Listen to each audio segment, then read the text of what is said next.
Assalamualaikum warahmatullahi wabarakatuh.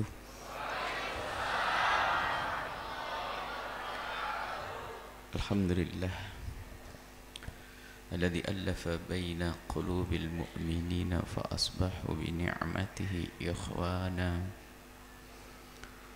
Fa salatullahi wa salamuhu ala ar-raufir rahim al-mab'uthi rahmatan lil alamin habibina sayyidina Muhammadin al-amin wa ala alihi al-mutahharin wa ashabihi at-tayyibin wa tabi'ina lahum bi ihsanin ila yaumiddin.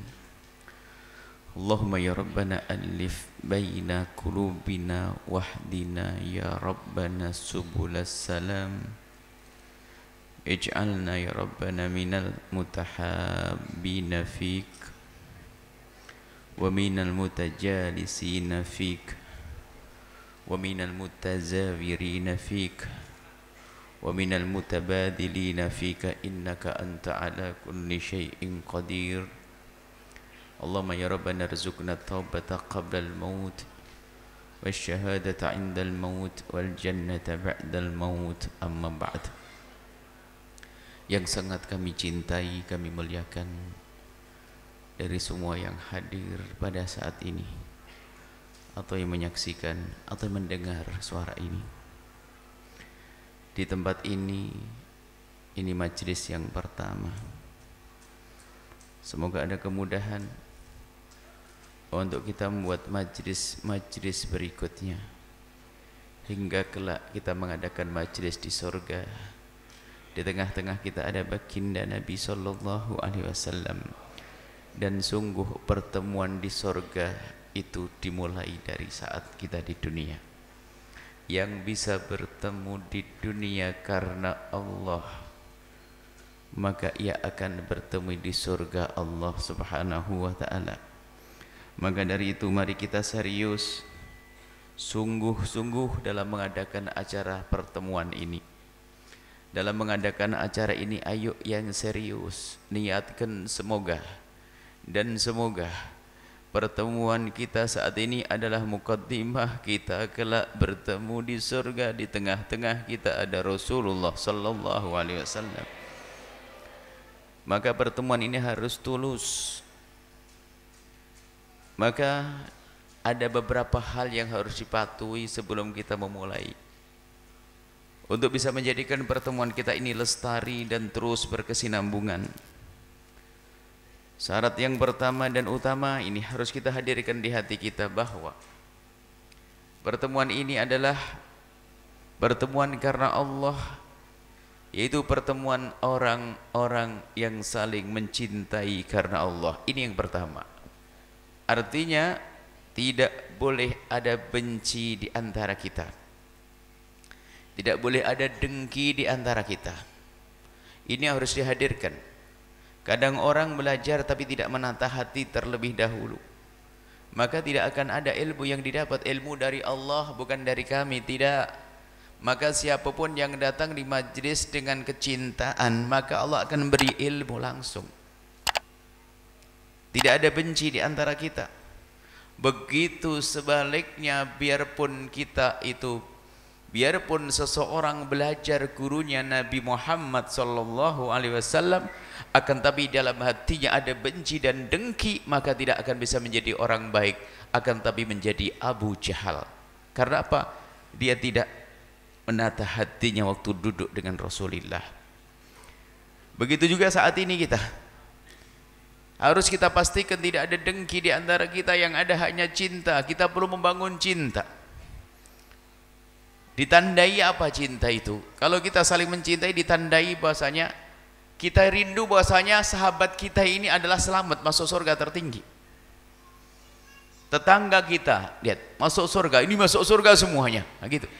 Tidak boleh kita rela kalau mereka masuk neraka. Maka kita tidak akan membiarkan ada kemaksiatan, kehinaan. Ini harus kita bangun. Di antara kita harus ada cinta. Yang pertama ini, sebelum kita lanjutkan. Yang kedua adalah, ingat, masalah cinta ini penting banget. Cuman kita perlu lanjutkan juga masalah cinta. Nanti ada tanda-tanda kalau kita saling mencintai karena Allah, yaitu kita sering saling mendoakan. Pastikan setelah berpisah nanti kita saling mendoakan. Biarpun lintasan-lintasan doa sifatnya umum, ya Allah, yang kumpul di masjid tadi Allah jadikan ahli surga semuanya. Bahkan mungkin Anda ingat ada yang kurang ajar, suka ganggu Anda, termasuk dia, ya Allah, dia kurang baik dengan aku, jadikan ahli surga. Jadi nggak boleh ada benci. Yang punya permusuhan selesaikan. Karena Anda datang ke tempat ini dipilih oleh Allah. Kalau Anda tidak dipilih oleh Allah, nggak akan bisa datang ke tempat ini. Maka sebetulnya Anda ini mau dibersihkan kalau memang kotor. Kalau sudah bersih akan semakin bersih. Maka tolong bersihkan hati.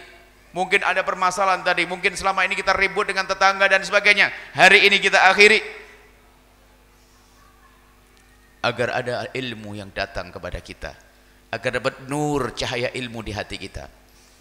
Kalau ilmunya ilmu yang manfaat, lihat, kita bawa ke rumah tangga jadi indah. Kita bawa untuk berdagang, dagangan halal penuh berkah. Itulah yang harus kita hadirkan.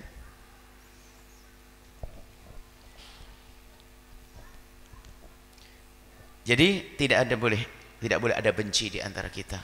Kemudian yang kedua, tidak boleh ada yang sombong di antara kita. Bukan, ustadz tidak boleh sombong kepada murid.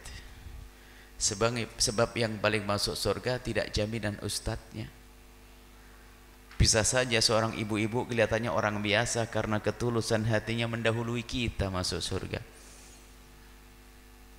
Jadi nggak boleh ada yang sombong. Ustadz tidak boleh merendahkan murid, sama sekali nggak boleh. Bahkan para ustadz itu dimanapun mereka berada, kalau melihat orang mengaji kepadanya, belajar kepadanya, ustadz itu memandang, memuliakan mereka. Kenapa? Aku akan mulia gara-gara mereka ini. Kalau tidak ada mereka, aku tidak akan mulia. Mencintai murid, itu guru yang sejati. Nggak ada merendahkan, nggak ada yang bilangin dasar bodoh, dasar goblok, nggak ada. Akan tapi mandang ini, dan itulah yang diajarkan Nabi, memandang orang dengan pandangan kasih sayang, bukan dengan pandangan merendahkan. Ingat, siapapun dari Anda jangan mandang orang lain dengan pandangan merendahkan. Biarpun ustadz, apalagi ini ustadz memandang muridnya dengan pandangan merendahkan, akan direndahkan oleh Allah. Bahkan melihat orang bermaksiat pun kita tidak boleh memandang dengan pandangan merendahkan. Akan tapi dengan pandangan kasih sayang. Dikisahkan suatu ketika, pada zaman dulu, pada zaman Nabi terdahulu, ada dikisahkan majin Bani Israel, ada orang bejat dari kaum Bani Israel. Anggap saja preman pasar. Ada preman pasar di pasar. Ya kerjanya maksiat apa aja, ngambil duitnya orang, ini itu, preman. Ini tahu preman pasar. Satu lagi ada abid Bani Israel, ahli ibadah. Ahli ibadah ini karena pengen serius ibadahnya. Hei ahli ibadah, dengar nih, jangan sampai kita menjadi ahli ibadah tertipu.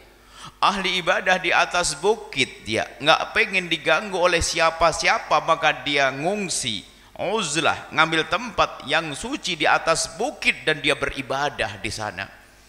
Sementara di bawah ada preman pasar, orang yang hidupnya nggak benar. Suatu hari Allah menghendaki keduanya bertemu. Sang preman pasar tiba-tiba kok pengen ketemu sang kiai yang di atas bukit. Pengen minta doa deh, pokoknya gitu aja, pengen naik ke atas lah. Barangkali didoain nanti saya jadi bener, gitu aja, naik aja. Sang kiai yang di atas bukit saat itu pas kebetulan kehabisan bekal, maka dia harus turun ke pasar. Mau belanja untuk dibawa ke atas. Turunlah sang ustadz, sang kiai dari atas bukit, dan naiklah sang preman pasar ke atas bukit. Bertemu di jalan setapak. Jalan setapak zaman dulu bukan seperti jalan tadi yang kita lewati. Biarpun berkelok-kelok mobil masih bisa lewat. Tidak. Zaman dulu jalannya hanya jalan setapak. Sang preman mau naik ke atas, sang kiai mau turun. Berpapasan di tengah jalan setapak.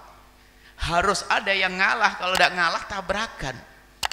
Rupanya sang preman itu Di saat melihat sang kiai berkibar jubahnya di hadapan matanya, dia terpesona, lalu dia minggir di jalan setapak dan terduduk sambil memberikan isyarat dengan tangannya begini, yang artinya silakan, silakan Ustaz. Dan sang Ustaz di saat melihat sang preman, ini si busuk mau kemana dia? Apalagi sang preman mempersilahkan begini, langsung dilompati begitu saja, tanpa mengucapkan assalamualaikum, tanpa menyapa, hendak kemana engkau wahai anak muda? Enggak ada tegur sapa. Apa yang terjadi? Lihat, dikisahkan, lihat dua model manusia, si preman pasar dan satu orang ahli ibadah di atas bukit. Sang preman pasar memang dia preman, banyak maksiat, banyak dosa, mungkin jarang sholat, mabuk, judi, semua dilakukan. Akan tapi ternyata diam-diam di dalam hatinya ada kekaguman kepada ulama, hormat kepada ulama. Bahkan dibuktikan di saat dia bertemu, dia rela duduk dan memberikan isyarat, memberi jalan kepada sang kiai dengan tangannya. Maka saat itulah dilihat oleh Allah dengan kasih sayangnya, maka sang preman yang katanya bejat, Allah beri hidayah. Begitu sebaliknya orang yang katanya ustadz, ahli ibadah katanya, tapi kalau mandang orang dengan pandangan merendahkan, itu ustadz tadi melihat isi preman mau kemana dia, suka mabuk, suka judi, mau kemana dia, dilompati begitu saja, nggak ada tegur sapa assalamualaikum, nggak ada tegur sapa hendak kemana engkau anak muda, nggak ada. Mentang-mentang dia sudah ustadz kayak ahli surga, tidak menyapa dia, gelompat begitu saja. Bagaimana kisah selanjutnya? Si sombong ini, biarpun dia katanya ustadz tapi merendahkan orang lain, maka saat itu dibalik, hidayahnya dicabut oleh Allah menjadi nol, berbalik. Yang preman jadi orang baik, yang baik jadi orang jelek. Maka dari itu, hei hamba Allah, jika Anda mendengar berita kebaikan, pastikan Anda tawadhu.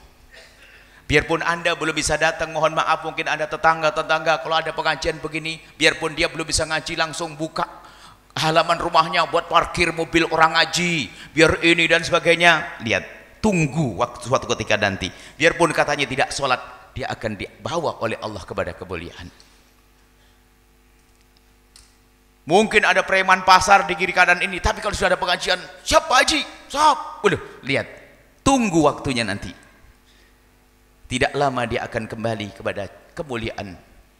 Karena apa? Dia mengagungkan syiar. Maka kalau Anda mendengar berita-berita kebaikan, kalau Anda belum bisa datang, paling tidak harus ada sumbangsih Anda, seperti pengajian semacam ini, atau apa saja, madrasah di kiri kanan Anda, masjid dan seterusnya. Kalau sudah ada nama Allah, nama Rasulullah, Anda harus tergerak. Syiar, mengagungkan syiar. Begitu sebaliknya, biarpun katanya Anda ahli ibadah, orang ahli ngaji, ahli tahajud, ahli sholat, tapi kalau gampang merendahkan orang lain, maka akan direndahkan oleh Allah. Memang orang itu hari ini tidak sholat, memang orang itu hari ini mungkin berjudi, akan tapi bisa jadi besok mendapatkan hidayah dari Allah menjadi pendukung kemuliaan yang sesungguhnya.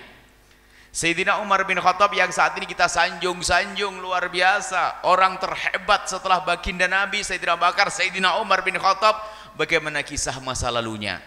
Masa lalunya adalah preman berat, kelas berat, target yang memenggal leher baginda Nabi Muhammad sallallahu alaihi wasallam.